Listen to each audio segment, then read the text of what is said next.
Hi, I'm Janique, and welcome to the Empowered Nursepreneur channel, where we talk about nurse life transformation and building a business that fits your calling, not just your career. Today, we're diving into a topic that hits close to home: empathy and burnout. Perfect, perfect, perfect, As nurses, caregivers, and even entrepreneurs, we're sometimes praised for having big heart. But what happens when that empathy causes us to feel drained instead of empowered? If you've ever gone home after a shift feeling drained, depleted, emotionally exhausted, you're not alone. Let's talk about how to care deeply without losing yourself and protecting your energy while still being able to show up for your patients, your family, and your business. So, empathy is so powerful for us as nurses because it allows us to see the person behind the chart. Oftentimes when I'm doing nursing, I have so many tasks and so many things that we have to get done, right? There's things that based on our job and what we have to do that we have to get done. But you can get so caught up in doing those things that you have to remind yourself that there's a person here, okay? And every person has a story. Everybody has something going on in their life beyond. They're not really just this diagnosis and what you're going in there to treat, but there's a whole story, a whole family, a whole community behind this person. So there's a person here, a human being. So you can't forget that, being so wrapped up into all the tasks, but you have to remember that there's a person here. There's a human being. There's somebody's family member here. So that empathy that we have, that we can use, that allows us to be more powerful, not to just look at the chart in medicine ways, but ways that we can heal beyond the medicine is just by connecting as a human being. Some of us may have heard this saying, which is that you can't pour from an empty cup. Well, we often hear it, but I don't know how much we actually take that in, because as nurses, it's just natural for us to just give of ourselves. We don't even go to the bathroom sometimes when we need to go to the bathroom. We'll put that on hold so we can take care of our patient and whatever else we need to do, right? So oftentimes we don't really take in that saying, you can't pour from an empty cup, but it's true. You can't pour from an empty cup. So we have to manage the empathy in a way that allows us to create boundaries, because being an empathetic person, like I've said before, I'm an INFJ, so I kind of take in everybody's emotional stress. I take in when they're feeling some kind of way, you can kind of connect and you kind of feel that, you kind of absorb it into yourself. So whatever this patient may be going through, you're absorbing that. You got another patient absorbing that. Your coworkers are stressed out, they going through, you absorbing that, because you kind of,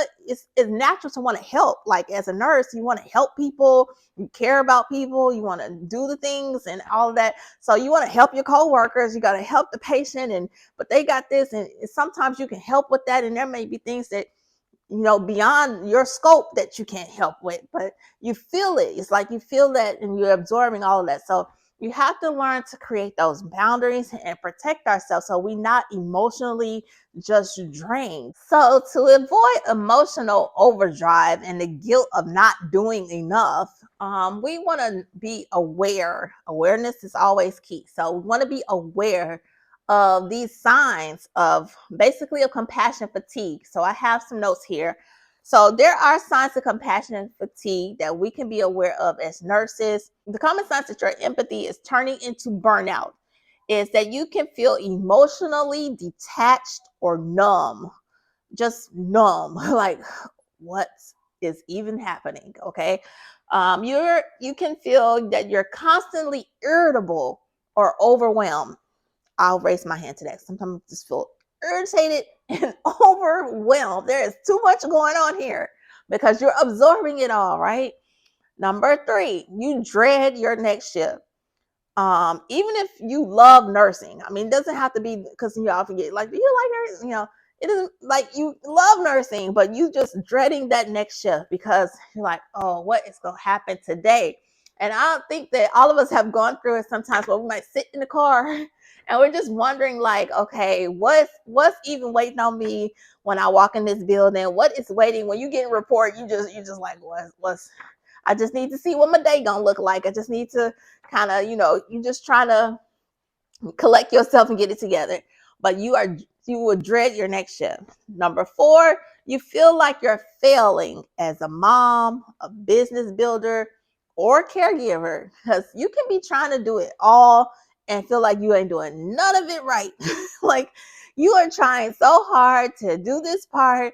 You have got empathy for the job. You're trying to do that well. Don't feel like you're measuring up to that. You're trying to be a good mom. You don't feel like you're doing that well. You're not measuring up.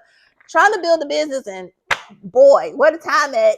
You can't do that. Oh, you just feel emotionally burnt out and drained because you are taking in it all.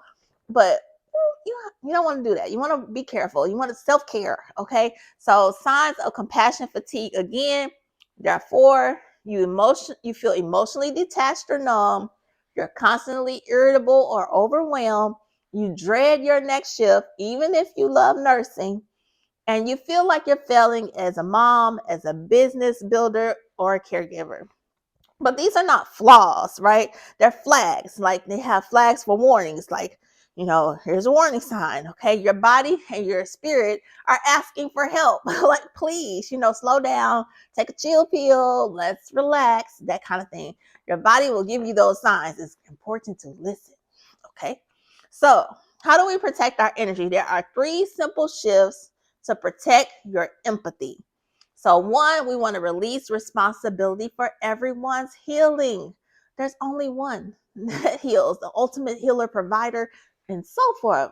God. Okay. So we are we are just here trying to do the work that supposed to be doing, but we are not the ultimate. Okay. So we have to release that responsibility for everyone's healing. Okay. You're a channel. You're not the cure. Okay. You're a means by which, but you're not the end all be all. Okay. So just release that responsibility for everyone's healing. Do your part, do what you can, but know that, you have a limitation. So, number 2, transition rituals. Create a moment of reset between work and home. Change clothes, say a prayer, journal in the car. I can't tell you how many times I have done this. I don't even know if I knew that this was actually a step, but transition rituals create a moment of reset between work and home. Sometimes even after work, you get to that car, it's just a few minutes just to just calm down. Like the shift has ended. You not have to take this home with you. You have to I call it like the transition time. Like it's just transition because you can absorb. You have so much we deal with as a nurse. Honestly, guys, like I don't know if people really know what the nurse goes through. Like it's like a roller coaster sometimes of emotions and different things that's going on. You can be up one minute, something can happen. You can feel down the next minute, and then you try to go up again and try to get back to level and go to still function, and got to be critical thinking and so forth. It's a lot going on. It's not just physical energy, it's mental energy, it's emotional energy. So it's a lot going on. So you want to have those transition rituals because you don't want to take all that home to your family. You want to put all of that into your business, and you can't think clearly on that particular thing. You want to be present in the moment with each specific thing. So journaling can help with that as well. So number 3, you want to say no with care. I think as a nurse, we try to just yes and help everybody and do things and so forth, but you can say no. It's okay to say no. No is a powerful thing when used correctly. No is really a great tool to use in business and in nursing. So saying not today doesn't mean you don't care. And it means you're being wise with your reserves. I mean, you're protecting your energy. You're setting those boundaries for yourself. No, it's all right. Okay. So what does that look like in business? If you're building a business, empathy can be your greatest asset, but only when used with intention. So empathy is going to help us to know what your audience really needs, create offers that actually help, and connect without forcing. So empathy, it's not about us in business. It's not, because we are there to serve people, to serve our community and our audience. So it's important to know what the audience needs. What are they looking for? Not what we sorry, I hit my mic. Well, not what we want, but what do they need? Okay. and create offers that help. So how can you even create the offer if you don't even know what they want or what they need? So you got to connect. Connection is a powerful tool, if you connect with people. So, and that's the next step. Connect without forcing. So people don't like car salesmen. I've dabbled in real estate, so like I know like that salesman like mentality, just trying to sell you something when you don't care. People don't care what you know until they know that you care, and once they know that you care, then they may be willing to listen to you. Like, but you're just talking about you and how fantastic you are. Nobody cares. Don't nobody care. Like, they're interested in what's going to help them. Okay, so know what your audience really needs, create offers that actually help, and connect without forcing. Don't be too salesy and too pushy and all that, and selling people stuff they ain't even ask you for. They don't even want that. So okay, but if you let guilt drive your content, or feel the need to be everything to everyone. So we hear this, we can't be everything to everyone. People pleasing in that way is draining to you. You want to be of service, but you can't be everything to everyone. Your business will become another source of burnout, and we're not looking for more burnout. Okay, when we go to our own business, and it's going to work hard and stuff in the beginning, and we're hoping that it will eventually kind of be a well-oiled machine where it's not allowing, doesn't cause us to be burnt out. Okay, so you can recall the scripture if you're like a person who studies the Bible and Christian. In 1 Peter 5:7, it says to cast all your anxiety on him because he cares for you. So it's so good news to know that we can cast our anxiety and all our cares on him, because there can be a lot in the course of a day, but we don't have to carry it all. So that's good news. All right. So you are not supposed to carry everything. Your empathy is a gift. And I didn't really think of it that way, but empathy is a gift. Okay.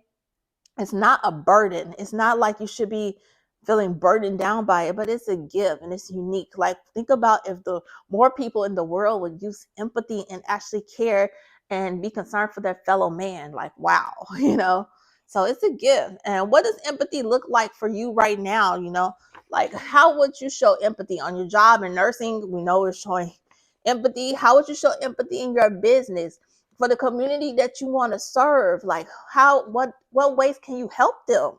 Like, what do they need help with, and how can you use your gift, your talent, what God gave you to help them and to service that community to the highest level? Really, like, you ask in prayer, pray about it, journal about it, figure it out, and see how you can best serve somebody else. I can say that in nursing and being able to service the people and care for them is so rewarding. And I mean, in doing it, you're trying to help them, but there's something that you feel good, like just helping somebody else. So like, in business, I'm sure the same way, right? Serve somebody else, help somebody else, and the reward that comes back to you, wow, just to feel good that that your time here on earth, you have used it in a good way.